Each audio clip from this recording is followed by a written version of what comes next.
빌립보서 1장 12절부터 21절입니다. 형제들아, 내가 당한 일이 도리어 복음 전파의 진전이 된 줄을 너희가 알기를 원하노라. 이러므로 나의 매임이 그리스도 안에서 모든 시위대 안과 그 밖의 모든 사람에게 나타났으니, 형제 중 다수가 나의 매임으로 말미암아 주 안에서 신뢰함으로 겁없이 하나님의 말씀을 더욱 담대히 전하게 되었느니라. 어떤 이들은 투기와 분쟁으로, 어떤 이들은 착한 뜻으로 그리스도를 전파하나니, 이들은 내가 복음을 변증하기 위하여 세우심을 받은 줄 알고 사랑으로 하나, 그들은 나의 매임에 괴로움을 더하게 할 줄로 생각하여 순수하지 못하게 다툼으로 그리스도를 전파하느니라. 그러면 무엇이냐? 거칠애로 하나 참으로 하나 무슨 방도로 하든지 전파되는 것은 그리스도니, 이로써 나는 기뻐하고 또 기뻐하리라. 이것이 너희의 간구와 예수 그리스도의 성령의 도우심으로 나를 구원에 이르게 할 줄 아는 고로, 나의 간절한 기대와 소망을 따라 아무 일에든지 부끄럽지 아니하고 지금도 전과 같이 온전히 담대하여 살든지 죽든지 내 몸에서 그리스도가 존귀하게 되게 하려 하나니, 이는 내게 사는 것이 그리스도니 죽는 것도 유익함이라. 아멘. 우리의 인생은 가만히 생각해 보면 많은 문제들이 있고 또 그 문제들을 우리는 넘어왔습니다. 즉, 문제 없는 인생이 아무도 없다는 것입니다. 가끔 고난을 당하다 보면 왜 나만 이런 고난을 당하고 있는가 하며 괴로워하고 원망하는 분들이 있을 것입니다. 그러나 자신만의 그런 것이 아니라는 것입니다. 다른 사람들은 같은 문제는 아니지만 그 사람도 문제를 안고 있습니다. 그 문제는 크고 작을 뿐이지 모든 사람들이 문제를 안고 살아가고 있다는 것입니다. 다만 그 사람들은 감추고 있는 것이고, 그리고 그 모양새가 조금씩 다를 뿐인 것입니다. 본문의 바울 사도도 여러 가지 문제로 고통을 당하고 있는 것들을 고백하여 주고 있습니다. 바울이 당한 문제는 세 가지였습니다. 바울 사도가 이런 문제를 어떻게 헤쳐나갈 수 있는지 말씀을 통해 함께 나눠보기를 원합니다. 첫째, 바울은 환경의 문제를 당하고 있습니다. 지금 그는 로마의 감옥에 갇혀 있습니다. 그는 가진 모욕과 멸시를 경험하였으며 지금 불확실한 가운데 감옥에서 2년여 동안 쇠사슬에 매인 채 그는 살아가고 있습니다. 이러한 어려운 환경 속에 있는 그의 고백은 12절에 형제들아, 내가 당한 일이 도리어 복음의 전파에 진전이 된 줄 너희가 알기를 원한다라고 고백합니다. 그는 자신이 당한 모든 일에 대하여 불평이나 괴로움이나 원망하는 것이 아니라 그 모든 일이 복음을 증거하는 데 자신이 쓰임받고 있다고 고백하고 있는 것입니다. 자신의 복음을 전하다가 당하는 이 어려운 환경임에도 그것을 인하여 좌절하지 않고 있는 바울의 삶의 모습들. 어떤 사람들은 고난이 오면 하나님, 내가 교회를 다니고 교회에서 열심히 봉사하는데 왜 나에게 이런 어려움이 옵니까? 라고 원망하는 사람이 있습니다. 교회에 오다가 생각지 않은 어려움을 당하면 하나님께 원망하며 불평하는 사람도 있습니다. 바울은 자신이 당한 일이 도리어 복음의 진보가 되었다라고 고백하고 있습니다. 여기서 당한 일, 그리고 도리어라는 이 참된 멋진 고백을 드리고 있는 바울의 모습. 여기서 복음의 진보라고 할 때 이 진보는 나무를 찍어가며 앞으로 전진한다는 의미를 가지고 있는 것입니다. 바울은 자신이 감옥의 생활에서도 복음을 전하는 데 정지되거나 후퇴하거나 멈추지 않고 복음을 전하는 데 열심으로 다하고 있다고 하는 그 고백을 드리고 있습니다. 13절에 이러므로 나의 매임이 그리스도 안의 모든 시위대 안과 그 밖의 모든 사람에게 나타났다라고 고백합니다. 이 시위대는 로마의 왕을 지키는 병사들을 이야기합니다. 신위대를 이야기합니다. 이 사람들은 당시 왕이 신뢰하는 가장 영향력 있는 사람들이었습니다. 바울은 쇠사슬에 채인 채 그들에게 복음을 전하고 있는 것입니다. 바울이 아마 자유인이었을 때, 마음대로 다닐 때 이 만날 수 없는 그 사람들에게 이제는 죄수의 몸을 갖고 그들에게 복음을 증거하고 있는 것입니다. 그런데 놀라운 것은 바울이 그들에게 복음을 증거하고 난 후에 복음이 전파된 지 그 후 300년이 안 되어서 로마가 복음화되는데 결정적인 역할을 하게 되었던 것입니다. 무엇입니까? 바울이 지금 감옥에 갇혀 있고 죄수의 몸을 가지고 있지만 그 가운데 복음을 증거함으로 인하여 로마가 복음화되는 데 쓰임받는 역할을 하였다는 것입니다. 저는 이렇게 나누고 싶습니다. 우리의 고난도 그분의 뜻이 있기에 허락하신 것이라고 조심스럽게 고백하고 싶습니다. 예수 안에 사는 그리스도인은 헛된 고생이나 쓸데없는 인생이 고생이 없다는 것을 선포하고 싶습니다. 25절에 보면 믿음의 진보라는 말이 나옵니다. 진보라는 신앙, 진보의 반대는 퇴보일 것입니다. 신앙은 퇴보하면 안 되며 점점 나아져야 하는 것입니다. 비록 고난이 오고 환난이 와도 그것으로 퇴보하면 아니 되는 것입니다. 오히려 바울처럼 그것으로 인하여 도리어 진보되는 신앙, 놀라운 축복으로 이루어지는 축복의 통로로 쓰임받는 삶이 되어야 하는 것입니다. 히브리서 10장 38절에 나의 의인은 믿음으로 말미암아 살리라. 또한 뒤로 물러가면 내 마음이 그를 기뻐하지 아니한다라고 고백합니다. 우리의 신앙은 전진되어야 합니다. 앞에 있는 장애물들을 거둬가며 전진하는 진보의 신앙이 되어야 하는 것입니다. 바울은 디모데전서 4장 15절에 모든 일에 전심전력으로 하여 너희의 성숙함을 모든 사람에게 나타나게 하라고 권면하여 주고 있습니다. 사랑하는 성도 여러분, 이 12절의 말씀을 다시 한번 묵상해 보기를 원합니다. 나의 당한 일이 도리어 복음의 진보가 된 줄을 너희가 알기를 원하노라. 모든 인생은 고난과 어려움이 있습니다. 눈물의 시간들이 있습니다. 아마 눈물과 고난과 슬픔이 없는 사람은 아마 사람이 아닐 것입니다. 우리가 당한 일이 도리어 실패이든 질병이든 그것이 어떤 아픔, 어떤 괴로움이든 이 모든 당한 일이 도리어 진보의 신앙, 하나님을 바라보며 하나님을 예배하는 신앙으로 바뀌어져야 할 것입니다. 사랑하는 성도 여러분, 우리에게 좋지 못한 환경의 고난이 와도 그것으로 인하여 신앙이 퇴보되는 것이 아니라 오히려 신앙의 성숙과 복음의 확장이 나타날 수 있도록 모든 사람에게 날마다 성장하는 진보의 신앙의 본이 되는 삶이 되어야 할 것입니다. 두 번째는 인간관계의 문제를 안고 있습니다. 17절에 보면 그들은 나의 매임에 괴로움을 더하게 할 줄 생각하여 순수하지 못하게 다툼으로 그리스도를 전파하느니라 말씀합니다. 15절에 투기와 분쟁이라는 말이 나옵니다. 이 말은 바울을 시기하고 질투하는 사람이 있었다는 것입니다. 그들은 바울이 가짜 사도라고 헛소문을 내고 그를 음해하는 말을 합니다. 바울이 감옥에 있는 동안 그는 너무나도 억울한 많은 일들을 경험하게 됩니다. 자신은 그렇지 않은데 다른 사람들은 자기에게 괴로움과 고통을 주려고 한다는 것입니다. 그런데 그들은 바울이 감옥에 있는 동안에 이전보다 더욱 복음을 증거하는 데 전심을 다합니다. 왜냐하면 바울을 이겨보려고요.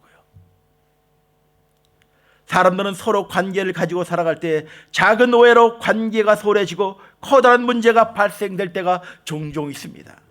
또 시기와 질투로 자신을 괴롭힐 때도 있을 것입니다. 이런 일이 생기면 당해본 사람들은 알겠지만 참으로 괴로운 일일 것입니다. 근데 바울은 18절 하반절에 보면 내가 기뻐하고 또 기뻐한다라고 고백합니다. 자신을 음해하고 자신을 가짜 사도라고 이야기하는 그 모든 사람들, 감옥에 갇혀 있을 때 바울은 감옥에 갇힌 것이 당연하다라고 이야기하는 그 음해를 받고 있음에도 불구하고 바울은 그렇게 고백합니다. 내가 기뻐하고 또 기뻐하리라. 기뻐하는 이유는 단 하나였습니다. 그 사람들은 시기와 질투로 일하지만 결국 예수 그리스도의 복음이 전파되기 때문에 바울은 기뻐하고 기뻐한다라고 고백하고 있는 것입니다. 시기나 질투로 바울을 이겨볼 생각으로 더욱 열심히 일하는데 그것 때문에 복음이 더욱 확증되고 있으니 그것으로 인하여 기뻐한다라고 고백하는 것입니다. 다시 말하면 바울은 인간관계에서 오는 괴로움과 아픈 문제로 자신에게 당한 일로 괴로워하는 것이 아니라 그 결과를 보고 기뻐한다는 것입니다. 어느 시골의 젊은 처녀가 어느 남자와 연애를 하다가 그만 아이를 낳게 되었습니다. 그런데 그것이 부끄러우니 그 교회 목사님의 아들이라고 뒤집어 씌웠습니다. 그리고는 그 아이를 교회에다가 남겨놓고 이 남녀가 도망을 가게 됩니다. 이것이 교회에서는 시험이 되어 많은 교인들의 교회를 떠나고 목사님이 괴로움을 겪게 됩니다. 그런데 그 목사님은 아무런 변명도 하지 않는 것입니다. 세월이 몇 년 흐른 뒤 그 젊은 남녀가 교회로 돌아왔습니다. 그리고는 회개하며 고백하여 누명을 벗게 됩니다.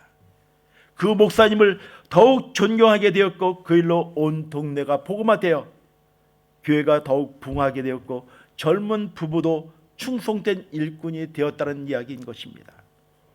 사람들이 모인 것에는 항상 문제가 있습니다.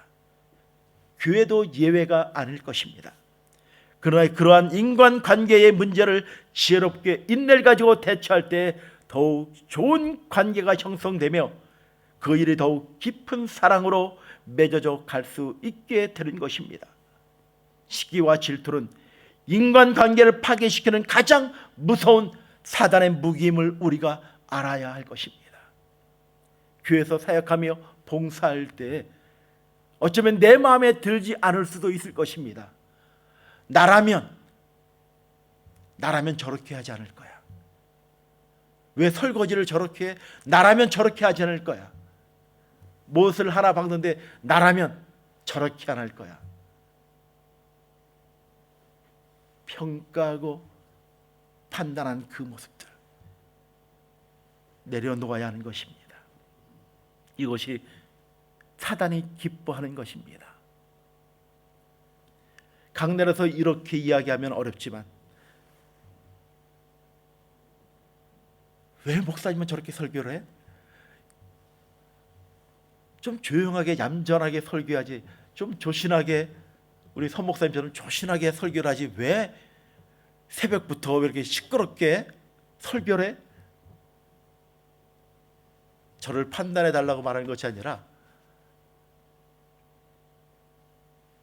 판단보다는 하나님의 일하심이 있을 거라고, 잠재우는 것보다는 그래도 잠깐 졸다가 깰 수 있지 않냐 하는 그렇게 긍정적인 생각으로 말씀을 대하고 예배하고 바라보고 하나님의 마음으로 바라보는 것이 필요하지 않을까, 그렇게 생각해 봅니다. 세 번째, 삶과 죽음의 문제가 바울에게는 있습니다. 빌립보서 1장 23절에 내가 두 사이에 끼었으니 차라리 세상을 떠나서 그리스도와 함께 있는 것이 훨씬 더 좋은 일이라 그렇게 하고 싶으나, 두 사이에 끼었다라고 바울은 고백합니다. 다시 말하면 사느냐 죽느냐 문제가 그에게 있다는 것입니다. 그리스도의 축복은 여러 가지가 있는데 특별한 두 가지로 나눈다면, 첫째는 왜 사느냐 하는 목적이 있습니다. 둘째는 죽음 이후의 거처가 확실히 정해져 있느냐는 것입니다. 바울의 고백을 통하여 우리는 이 사실을 분명히 알아야 할 것입니다. 먼저 죽음의 문제가 확실합니다. 떠나서는, 이 말의 고백을 그는 이렇게 말합니다. 이 말은 천막을 걷는다라고 의미하는 것입니다. 떠나서 천막을 걷는다. 야영을 하다가 시간이 되면 천막을 걷어 집으로 돌아가는 것입니다. 또 하나의 의미는 닷을 감는다는 의미가 있습니다. 즉 어디로 출발할 때 시간이 되면 닷을 끌어올립니다. 그리고 출발을 합니다. 세상의 모든 일이 마치면 육신의 장막을 걷어들이고 다른 목적지를 향하여 닷을 감고 출발하는 것입니다. 그런데 죽음 후에 갈 곳이 어디인가 하는 것은 너무나도 중요한 것입니다. 프랑스의 계몽주의 학자요 무신론자인 볼테르는 임종이 다가오자 그 부인에게 이렇게 말했다고 합니다.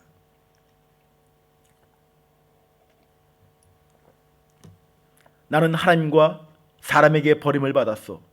내 생명이 6개월만 연장된다면 나는 내게 있어서 가장 가치 있다고 생각되는 것들을 절반을 내어놓겠소. 나는 이제 그만 두렵고 떨림으로 지옥에 가게 되었소. 당신도 가게 될런지 모르오. 그리고는 임종 때에는 이렇게 부르짖었다고 합니다. 그리스도여, 나를 도와주소서. 영국의 회론자 토마스 홈즈는 그의 인생을 마감하는 순간에 이렇게 탄식합니다. 하루만이라도 더 살고 싶다. 나는 내 앞에 다가오고 있는 저 세상이 무섭다. 저 세상을 조금이라도 들여볼 수 있는 구멍이라도 있었다면 좋겠다. 나는 무엇인지 모르나 이 마지막 어둠 속으로 그냥 덥석 뛰어드는 것 같다라고 두려움을 갖고 있는 고백을 하였습니다.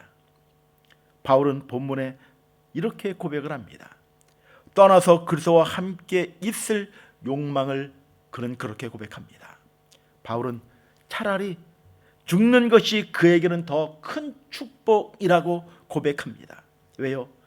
죽음 이후에 새로운 삶을 그는 알고 있기 때문에 그런 것입니다. 그가 죽은 후에 영원한 아버지의 집이 갈 곳이 있음을 그는 믿고 있기 때문에 그런 것입니다. 나는 지금 죽는다면 아버지에 갈 자신이 있으십니까? 그것은 돈도 아니고 세상의 명예나 권세도 지식이나 세상의 학문의 힘도 아닌 것입니다. 이것은 오직 우리의 죄를 사하신 예수 그리스도를 믿는 믿음으로만 가능한 것입니다. 예수를 믿는 사람들은 누구든지 바울의 고백을 할 수가 있는 것입니다. 누구든지 예수를 믿는 사람들은 멸망치 않고 죽음 이후의 세계가 내 아버지의 집, 영원한 집이 있는 것들을 바라보며 찬양하며 나아가는 것입니다.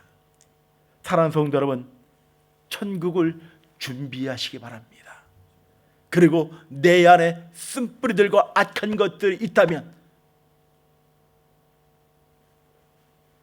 고백하십시오.